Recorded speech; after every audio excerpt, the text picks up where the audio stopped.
Police को पार्वती के photo में उसकी सलवार दिख गई थी। ये वही सलवार थी जो तालाब में मिली लाश ने पहनी थी। सलवार की मदद से पुलिस पार्वती के घर वालों तक पहुंच पाई थी। पार्वती के घर वालों ने उसकी लाश को पहचान लिया था।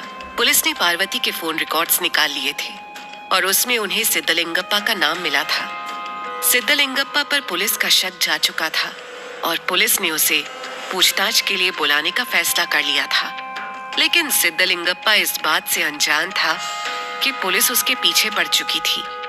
उसे लग रहा था कि उसका प्लान इतना अच्छा था कि पुलिस उस तक कभी पहुंच ही नहीं पाएगी।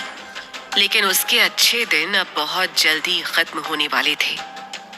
सिद्धलिंगप्पा अब अपने चौथे खून की तैयारी में लग गया था। वो चंद्रकला से बात कर रहा था। चंद्रकला, अब हमें हमारे अगले खून की तैयारी शुरू कर देनी चाहिए। चंद्रकला इस बात से अनजान थी कि कत्ल होने वाली औरतों में सिद्धलिंगप्पा ने उसका भी नाम शामिल कर रखा था।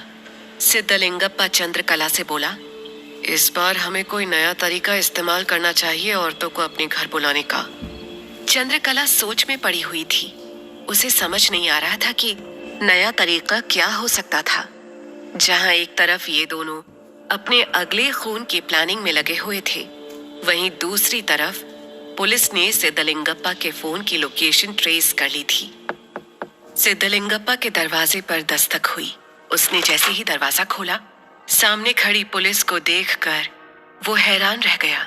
सब इंस्पेक्टर उससे बोला, क्या तुम्हारा नाम सिद्धलिंगप्पा है? सिद्धलिंगप्पा के मुंह से आवाज नहीं निकल रही थी। वो फटी आंखों से पुलिस को देखे जा रहा था।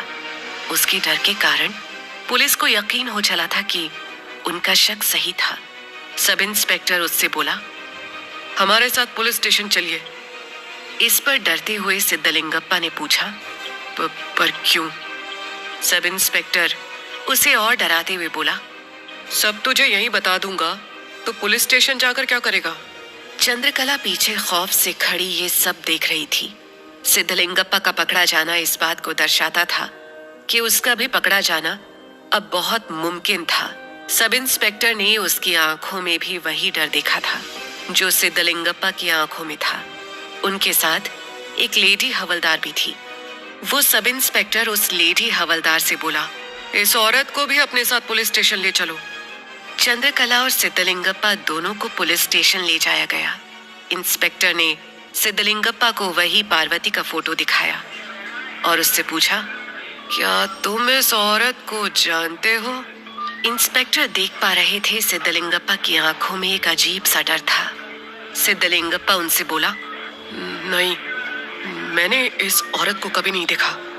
इस पर इंस्पेक्टर ने सख्ती से उससे पूछा, अगर तुमने इस औरत को कभी नहीं देखा तो फिर तुमने इससे फोन पर बात क्यों की? सिद्धलिंगप्पा बोला, आपसे किसने कहा कि मैंने इससे फोन पर बात की है? सिद्धलिंगप्पा का जुर्म पुलिस की आंखों के सामने था, लेकिन उसके बाद भी वो अपनी गुनाह को कबूल नहीं कर रहा था और ये बात इंस्पेक्टर को अच्छी नहीं लग रही थी। वो उससे बोला, देखो, ज्यादा समझदार बनने की कोशिश न करो, नहीं तो मैं तुझे ऐसी मार मारूंगा कि तेरी 7 पुश्तें उसे भूल नहीं पाएंगी। सिद्धलिंगप्पा अब भी अपना जुर्म कबूल करने को तैयार नहीं था। वो इंस्पेक्टर से बोला, मैं गरीब हूं, इसलिए आप मुझसे ये सब कह रहे हैं। इंस्पेक्टर का दिमाग अब सनक चुका था। वो बहुत दिनों से कातिल की तलाश में था और अब जब कातिल उसके सामने था, वो उसके जुर्म कबूलने का इंतजार नहीं कर पा रहा था। उन्होंने सब इंस्पेक्टर से कहा, यह कुत्ते का बच्चा ऐसे नहीं मानने वाला, इसे जरा पुलिस की खातिरदारी का मजा तो चखाओ। इस बात पर सब इंस्पेक्टर मुस्कुराते हुए बोला, आजा बेटा, तेरी इतनी हड्डियां तोड़ूंगा कि तुझे ये क्या, वो औरतें भी याद आ जाएंगी जिनसे तू पिछले जन्म में मिला था। सब इंस्पेक्टर का इतना कहना था कि सिद्धलिंगप्पा का हौसला टूट गया। पुलिस की मार से वो ऐसे डरा जैसे शेर को देखकर लोमड़ी डरती है। वो उनसे बोला, मैं आपको सब बताता हूँ मैं आपको, मुझे मारना मत। उसकी ये बात सुनकर इंस्पेक्टर और सब इंस्पेक्टर दोनों के चेहरों पर मुस्कान आ गई थी। सिद्धलिंगप्पा आगे बोला, मैं इस औरत को जानता हूँ, इसका नाम पार्वती है। और ये कहने के बाद सिद्धलिंगप्पा बोला, लेकिन इसे मारने के लिए मुझे इस चंद्रकला ने मजबूर किया था। उसने मुझे अपने हुस्न के जाल में फंसा लिया था। इसके बाद सिद्धलिंगप्पा ने पुलिस को बताया कि किस तरह से चंद्रकला ने उसे अपने तवायफ बनने के बारे में बताया था, लेकिन पुलिस को उसकी इस बात पर पूरा विश्वास नहीं हो रहा था। वो उससे बोले, अगर ये सब करने के पीछे यही वजह थी कि तुम उस लड़की का बदला लेना चाहते थे, तो तुम लोगों ने लाशों पर से चोरी क्यों की? पुलिस को इन्वेस्टिगेशन के वक्त पता चला था कि पार्वती के पास कुछ पैसे भी थे जो वो घर से लेकर निकली थी। उनकी वो बात सुनकर सिद्धलिंगप्पा उनसे बोला, साहब, वो मैं लालच में आ गया था, इसीलिए मैंने और चंद्रकला ने उन तीनों बॉडीज के जेवर भी चुरा लिए थे।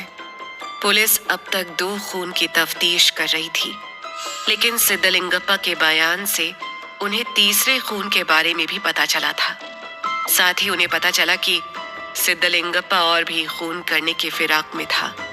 सिद्धलिंगप्पा ने तीनों औरतों के नाम पुलिस को बता दिए। चंद्रकला और सिद्धलिंगप्पा दोनों को गिरफ्तार कर लिया गया। वो लोग अब पुलिस की हिरासत में थे, लेकिन पुलिस को अब तक उन औरतों की लाशों के बचे हुए टुकड़े नहीं मिले। और इस तरह से सिद्धलिंगप्पा और चंद्रकला के किए कत्ल सामने आए थे। अगर मांड्या पुलिस तालाब में मिली लाश का ईमानदारी से इन्वेस्टिगेशन नहीं करती, तो सिद्धलिंगप्पा और खून करने में कामयाब हो जाता। मांड्या पुलिस की टीम को ये काम करने के लिए इनाम भी मिला था। तो ये थी एक तवायफ के प्यार में पड़कर कातिल बने सिद्धलिंगप्पा की कहानी। एक बात तो सच है, औरत अगर अपने जिस्म का इस्तेमाल करने पर आ जाए तो एक मर्द से कुछ भी करवा सकती है। जिस्म की हवस कुछ होती ही ऐसी है। आप भी थोड़ा बचकर रहिए और ऐसी ही इंटरेस्टिंग कहानियों को सुनने के लिए जुड़े रहिए